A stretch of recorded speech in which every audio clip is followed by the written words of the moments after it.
ಅಂದ್ರೆ ಏನ್ ಇವತ್ತಿನ ದಿನ ಕರ್ನಾಟಕ ಪ್ರಾಂತ ರೈತ ಸಂಘದ 18ನೇ ಜಿಲ್ಲಾ ಸಮ್ಮೇಳನ ನಮ್ಮ ದೌರು ಕೋಲಾರ ಜಿಲ್ಲೆಯಲ್ಲಿ ನಡೆಯುತ್ತಿರುವ ಹಿನ್ನೆಲೆಯಲ್ಲಿ ಇವತ್ತೊಂದು ನಾವು ಮಾಧ್ಯಮ ಪ್ರೆಸ್ ಮೀಟ್ ಇಲ್ಲಿ ಮುಳುಬಾಗಿಲಲ್ಲಿ ನಡೆಸ್ತಾ ಇದ್ವಿ.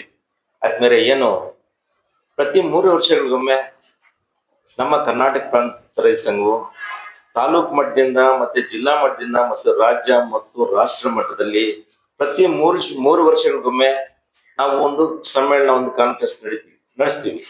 ಇದ್ರ ಉದ್ದೇಶ ಏನಂದ್ರೆ ಈ 3 ವರ್ಷಗಳಲ್ಲಿ ರಾಜ್ಯ ಮತ್ತು ರಾಷ್ಟ್ರ, ಜಿಲ್ಲೆ, ತಾಲೂಕು ಮಟ್ಟಗಳಲ್ಲಿ ರೈತರ ಸಮಸ್ಯೆಗಳು ಮತ್ತೆ ರೈತ ಆರ್ಥಿಕ ಪರಿಸ್ಥಿತಿಗಳು ಮತ್ತೆ ರೈತರ ಸಮಸ್ಯೆಗಳನ್ನು ಒಳಗೊಂಡಂತೆ 3 ವರ್ಷಗಳಿಗೊಮ್ಮೆ ಸಮ್ಮೇಳನದಲ್ಲಿ ನಾವು ಇದನ್ನ ಚರ್ಚೆ ಮಾಡಿ ಒಂದು ಪ್ಲಾನ್ ಮಾಡ್ತೀವಿ.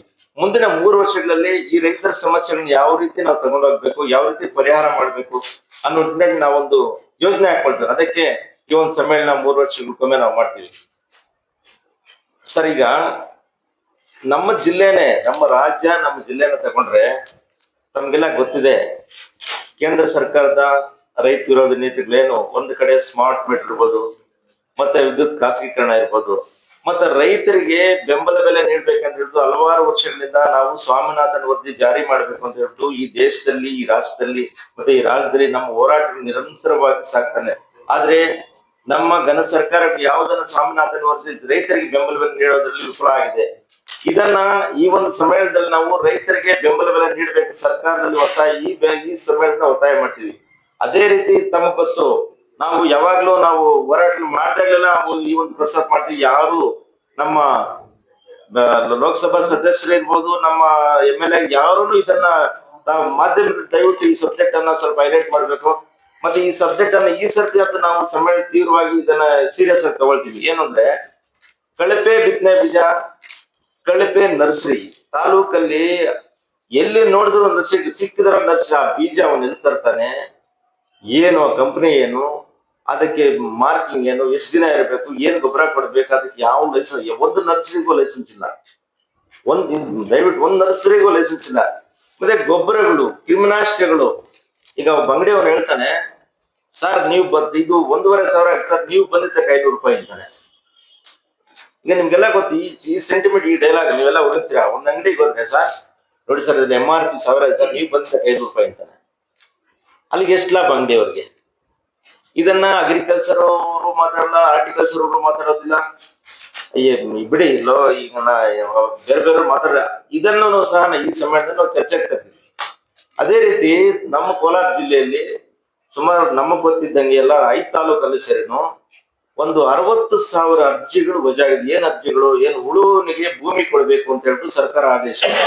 ಫಾರಂ 57 ಹಾಕಿ 10 ವರ್ಷ ಆಗಿ ಜನ ಕಾಯ್ತಾ ಉಳುಮೆ ಮಾಡ್ತಾ ಇದ್ದಾನೆ, ಫಾರಂ ಹಾಕೊಂಡು ಕಾಯ್ತಾ ಇದ್ದಾರೆ, ನನಗೆ ಇವತ್ತೆಲ್ಲ ನಾಳೆ ಭೂಮಿ ಬರುತ್ತೆ. ಆದ್ರೆ 60,000ದಲ್ಲಿ 50,000 ಸರ್ಕಾರ ರಿಜೆಕ್ಟ್ ಮಾಡಿದೆ. ಏನಂದ್ರೆ ನಮ್ಮಲ್ಲಿ ಭೂಮಿ ಲಭ್ಯ ಇಲ್ಲ ಮತ್ತೆ ನೀವು ಹೊರಗೆ ಇಲ್ಲ.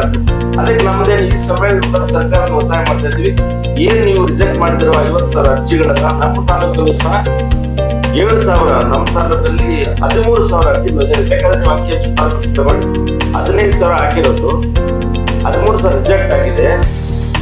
ಇದನ್ನ ಬೇಕಾದ್ರೆ ತಗೊಳ್ಳೋದು ಏನ್ ರಿಜೆಕ್ಟ್ ಆಗಿದ್ದು ಎಲ್ರಿಗೂ ಸಹ ಸಾಗುವಳಿ ಚೀಟಿ ಕೊಡಬೇಕು, ಉಳುವವರಿಗೆ ಸಾಗುವಳಿ ಚೀಟಿ ಕೊಡುವಂತ ನಮ್ದು ಒಂದಿದೆ ಇದು.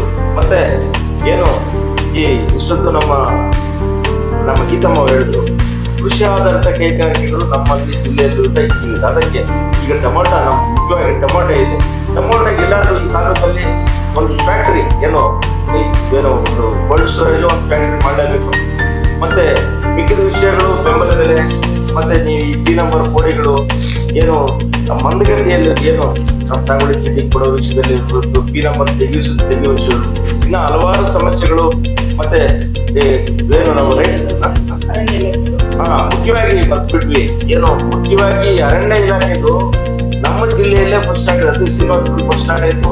ಈಗ ಮುಳಬಾಗಿಲಲ್ಲೇನು ಏನು ನಮ್ಮ ಕರ್ನಾಟಕ ಪ್ರಾಂತ ರೈತ ಒಂದು ಹೋರಾಟದಿಂದ ಮಾತ್ರ ಈಗ ಫಾರೆಸ್ಟ್ ಅವರು ಎಲ್ಲರೂ ರೈತರ ಮೇಲೆ ದೋಷಿನ ದಬ್ಬಾಳಿಕೆ ಮಾಡ್ತಾ ಇದ್ದಾರೆ.